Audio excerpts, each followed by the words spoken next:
Dito tayo guys ngayon sa La Loma Cemetery dito sa Fifth Ave. Dito kasi nakahimlay yung tatay ko. Thanks God kasi andito pa ako ngayong birthday niya. Nagbisita ko siya ulit. Bali second time ko tong binisita mula nung dumating ako ng May.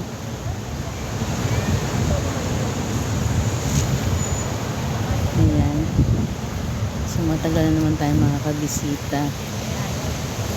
After siguro 2 years.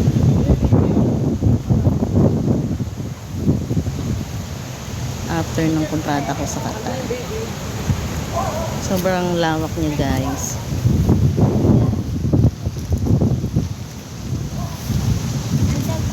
Bali magkasama sila ng kapatid ko sa isang libingan.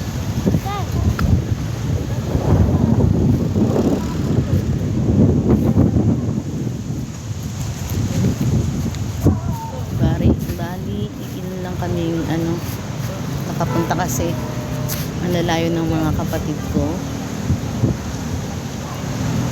pero okay lang yan, bumabawi naman sila pag pag may time naman sila, nagpupunta naman sila dito kahit walang okasyon, basta may time lang sila. Aking mga pamangkin at aking bunsoy.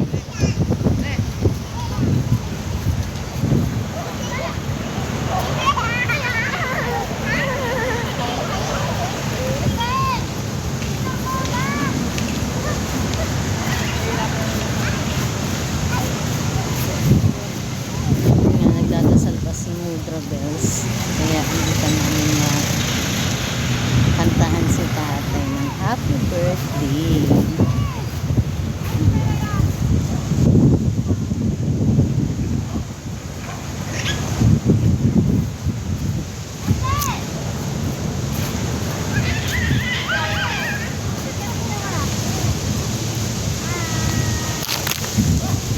Buti na lang malapit sa kalsada yung pwesto ni tatay.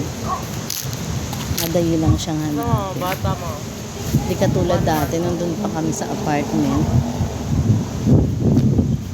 Papaloob pa. Since sinanggal na yung mga apartment, nilipat na sa ganito. Kaya madali na lang siyang hanapin yung pwesto namin. Ito pala yung tita ko maganda.